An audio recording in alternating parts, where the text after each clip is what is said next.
Hello and welcome to a SHAGO video. This is SHAGO's and Sid Meier's Civilization 6 Tactics. You can see what I did with their poster there.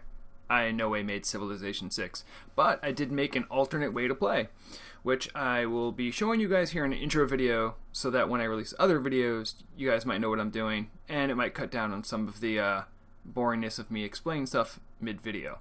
Anyway, so this is Civilization 6 Tactics. Made a little infographic here to show you exactly kind of what tactics is. There's difference between strategy and tactics is kind of a sort of a nuanced one. Strategy involves, as you can see on the chart there, planning, large scale, like the why of the situation.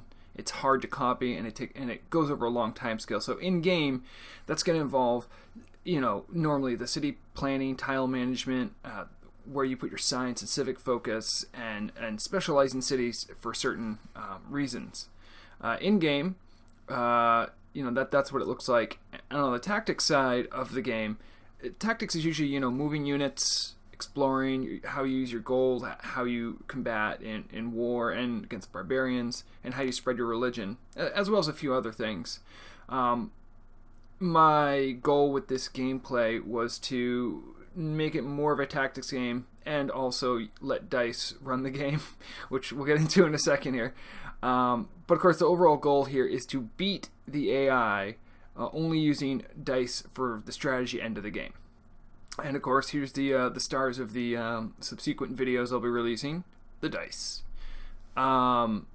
These of course are the dice I'll be using, my trusty D4, D6, D8, D10, D12, and D20. There's two D10s there, and together they make a D percentile in case I need to roll something that's closer to like 80 in number, but it might happen. You never know. So yeah, that's what I'm going to be using. You're going to be hearing me roll them around too. Anyone who knows me knows I love rolling dice. There's the emblem of SHAGO's dice. I like randomness because I really do enjoy getting into sticky situations and working yourself out of them, and the dice, she can be a cruel mistress sometimes, Anyway, so let's get into like how you actually construct one of these games, or how I'm going to. Right here you'll see pretty much the start of a game.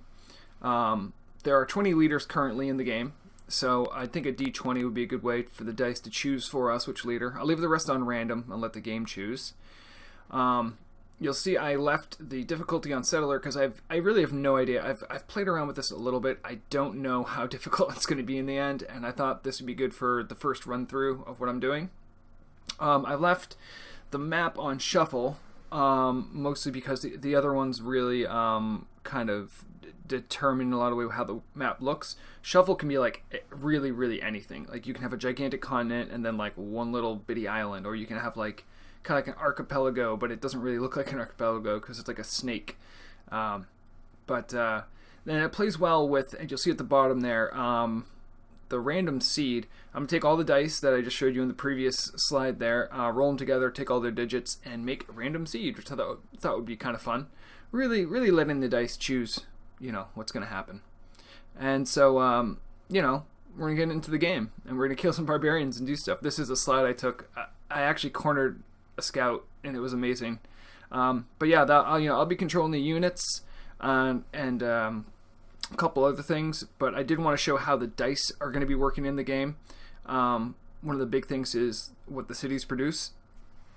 Anytime a city needs to produce something, it's going to be split into two regions: the odds and evens. The odds will be anything inside the city, any district or wonders, and I'll just roll randomly. You can see the little numbers there, how that's determined, like which one I'll go for.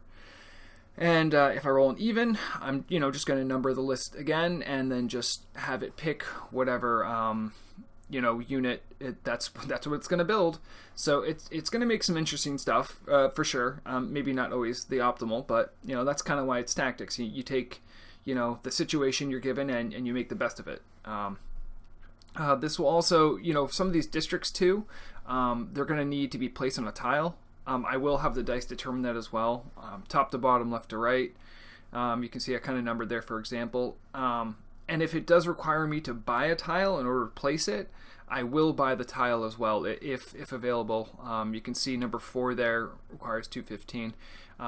Sometimes you can spread to a certain spot, but if you don't have the money, it won't highlight that one. So that's how we'll do that. And then just for clarification, I won't be dealing with where to put citizens. That would be maddening. I don't know how often I'd change that. I don't know what that would do. I'll just let the native computer run that. You know, in higher end games, you know, like in deity mode, like you have to put them on certain tiles. But this can be in settler, so it shouldn't be that hard. I'm also going to be letting the dice decide what we're going to be doing for science. Just showing you how I'm structuring this.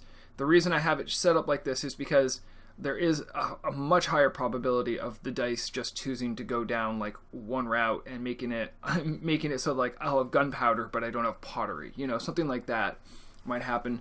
So I've kind of weighed it. You can see on the chart on the slide I put up. Anything in the highest tier will count as 1. So when I count down for how likely they are to get rolled on, they'll just be 1. Anything that's lower, each tier lower, they're going to have an additional 1. So you can see there it goes 1, then 2, 3 for the lower tier, and so on. If there is something like 3 tiers back, that would have 3 and so on. I hope I don't ever get to that point. Oh my goodness, that'd be terrible. And you know, same thing for Civics tree, of course. Civics tree isn't usually as complicated, but you know, I'll be doing the same thing there. And of course, to keep things fresh and unusual and random, as I enjoy, there will be the equalizer.